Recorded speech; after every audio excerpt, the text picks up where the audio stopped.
Euzu billahi mineşşeytanirracim. Bismillahirrahmanirrahim. İnnel hamdelellahi nahmeduhu ve nestainuhu ve nestağfiruh.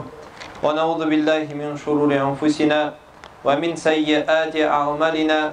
Men yehdihillahu fela mudille lehu ve men yudlil fela hadiye lehu. Ve eşhedü en la ilahe illallah vahdehu la şerike lehu ve eşhedü enne Muhammeden abduhu ve resuluhu amma ba'd.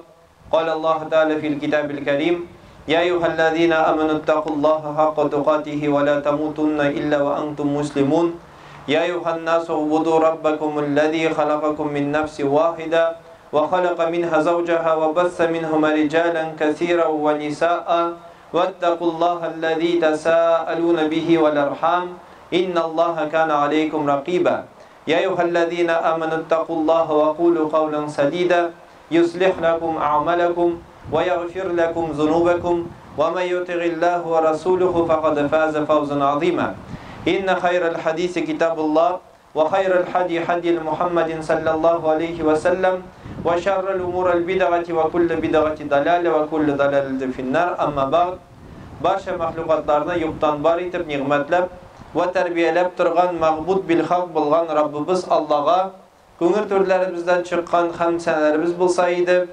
Rahmat ishin jibarilmish oxirgi payg'ambarimizga Muhammad Mustafa sallallohu alayhi va sallamga salovat shariflarimiz erishtirsa edi. Aning ahli baytine, aning sahabalarına ridvanullohi alayhim Alloh taolaning rizoligi bo'lsa edi. Ham barcha mu'min musulmon qardoshlarımizga Alloh taolaning kitobi ortidan ham payg'ambarimiz Muhammad Mustafa sallallohu alayhi va sallamning sunnati ortidan yergan mu'min va musulmon qardoshlarima assalomu alaykum va rahmatullohi va barakatuh. G'usullanib ham tahoratlanib ulug' bo'lgan juma namozining o'tim deb kelgan qardoshlarimizga Alloh taolaning salomlari bo'lsin. Darslikda juma namozi har mu'min uchun farz bo'lib turadi. Ham biz ani bilamiz, ham ma'arda mu'min musulmon qardoshlarımizda bir nindishik yo'q. Ammo ul bilim bizning gil bo'lmagan. Bor edi shunday vaqt balakay shaqda biz sabilar bo'lgan vaqtda jumg'anning ahamiyatini ham kerakligini biz bilmadik, anglamadik. Qay birlari biz jumg'a namozlarini ilg'ayg'ashqina yeri boshlaylar. Qay birlari majlislarga kelib hazratlardan jumg'aga shaquruni olib, shaquruni eshitib, jumg'a namozlarini yeri boshlaylar. Lekin har ibodat qilar oldindan bizning musulmon qardoshlarımızning oldan g'ilim bora. G'ilim bo'lmasa, jumg'aning farz ekanligini biz bilmasak, biz bunda biribizda jiyilmas edik.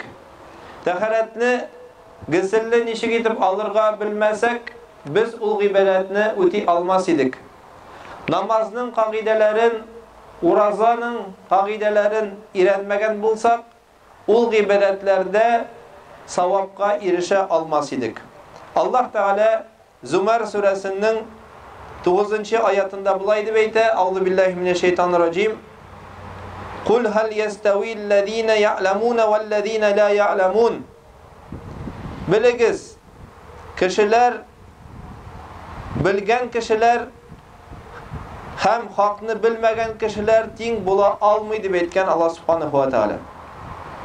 Ham bilmav g'ayib tugil, bilirge tilamev g'ayib deb aytganlar.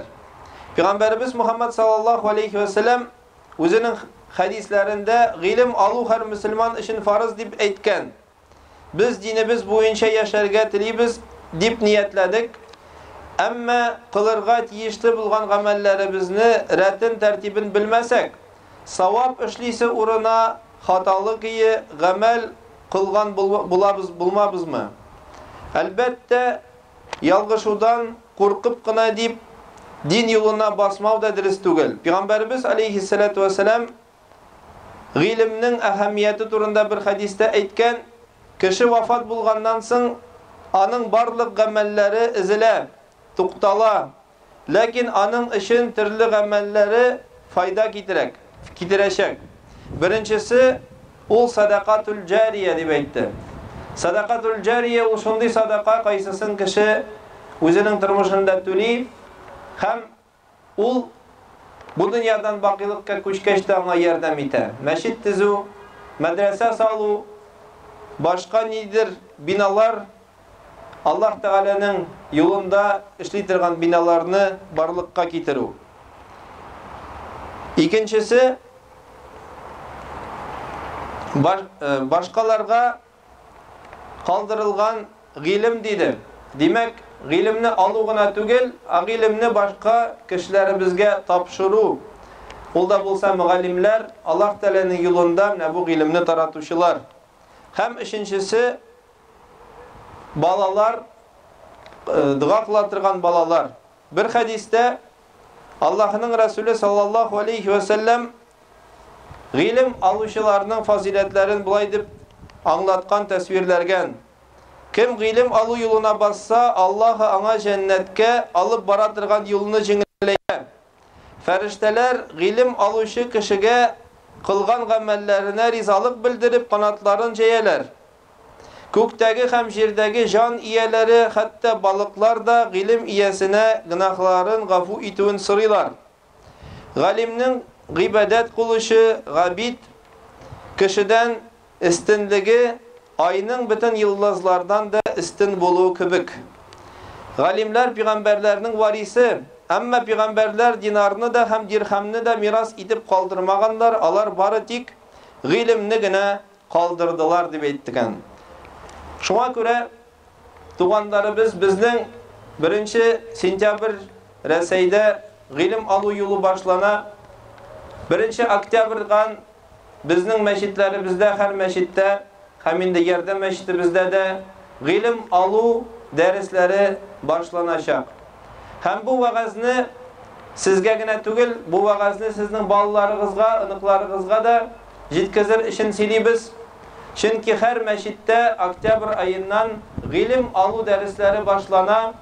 Hem şul derslerge biz barşağızını şakırıp kalabız. Bu gadi imam sizni derske şakırdığına tügül. Bu Peygamberimiz Muhammed Mustafa sallallahu aleyhi ve sellem sizni ilim alırga minim aşağı şakıra. Çünkü Peygamberimiz aleyhissalatu vesselam etken ilim alı her Müslüman için farz gamel. Barakallahu li ve lana fil Kur'anil azim ve nafa'ana bil ayatil ve zikril hakim. Estağfirullah li ve lekum ve lisa'il cemaatil muslimin el hadirin ecma'in innehu gafurur rahim ecevadul kerim es-semi'ul alim. Elhamdülillahi Rabbil alemin ve salatu ve selamu ala Resulina Muhammed ve ala alihi ve sahbihi ecma'in. Amma ba'd. Assalamu alaikum wa rahmatullahi wa barakatuh. Дорогие братья, о достоинстве знания нам всем хорошо известно. Хадисы пророка Мухаммада саллаллаху алейхи ва саллям на этот счет многочисленные. Аллах субханаху ва тааля в Коране во многих аятах, обратившись к верующим, говорит о необходимости получения знаний. В первую очередь речь идет о религиозных знаниях, потому что самая основная цель пребывания нас в этом мире – это заработать довольство Всевышнего Аллаха и посредством этого довольства попасть в рай. А если мы не знаем путей достижения довольства Аллаха, если мы не требуем знания на пути Всевышнего, то нам будет сложнее достичь довольства Аллаха и сложнее будет попасть в рай. Именно поэтому пророк Мухаммад саллаллаху алейхи ва саллям в своих проповедях неустанно напоминал своей пастве, своей общине о необходимости стремления к знаниям, стремления к получению знания. Так он во многих хадисах, которые приводятся в Байхаки, Табарани, Бухари, Муслиме, во всех сборниках хадисов, перечисляет о достоинствах и необходимости стремления к знаниям. Так я приведу несколько ряд хадисов, исходя из которых, иншаллах, наши сердца воспримут эти хадисы, и мы уже в октябре, в начале учебного года, все вместе с нашими детьми, внуками, близкими придем и начнем, иншаллах, также получать знания. Пророк Мухаммад саллаллаху алейхи ва саллям сказал: стремление к знаниям — обязанность каждого мусульманина и каждой мусульманки. В другом хадисе пророк саллаллаху алейхи ва саллям сказал: если Аллах хочет одарить кого-то особым благом, то одаривает его пониманием религии. Кто вышел из дома за знаниями, тому Аллах облегчает путь в рай. Поистине и ангелы простирают крылья над теми, кто стремится к знаниям, радуясь его занятиям. Какой бы раб Божий, раб Аллаха, не находился в поисках эти его поиски становятся искуплением его грехов, которые он совершил ранее. Нет пользы от мира сего и от всего, что в нем есть, кроме поминающего Аллаха, учителя и его ученика. Достоинство знающего алима по сравнению с поклоняющимися абидами такое же, как мое достоинство, говорит пророк Мухаммад, саллаллаху алейхи вассалям, по сравнению с наименее достойными из вас. В другом хадисе пророк Мухаммад, саллаллаху алейхи вассалям, сказал: один алим, один знающий для шайтана тягостнее, сложнее его сбить с пути, чем 100 абидов, 100 людей, которые поклоняются, намаз читают, но при этом знаниями не обладают. Один алим стоит 100 вот этим вот поклоняющимся. Больше всех в день суда будет печалиться тот, кто имел возможность изучить шариатские науки, изучить ислам, но так и не изучил их. Обеспечение пропитанием того, кто занят изучением наук, Аллах берет на себя. Приобретая знания, даже если для этого придется отправиться в Китай. Известное выражение пророка Мухаммада, саллаллаху алейхи вассалям. Кто отправился в мечеть с намерением обучаться благому или обучать других этому, тот получит вознаграждение как за совершение полноценного хаджа или умры, говорит пророк Мухаммад. Этот хадис приводится в Хакиме от Табарани. Не нужно, братья, ехать в Китай за знаниями, не нужно совершать хадж для того, чтобы достичь такое удовольствие. Достаточно получать знания, приходить в мечети, изучать ислам и пользоваться этими знаниями на пути довольствия Всевышнего Аллаха. Инна Аллаху ва малайкатуху юсаллюна аля наби, я юхалладина аману салли алейхи ва саллиму таслиман. Аллахумма салли аля Мухаммад ва аля али Мухаммад, кама саллайта аля Ибрахим ва аля али Ибрахим, иннак хамидум маджид, инна салята танха анил фахшай валь мункар, ва акимус саля.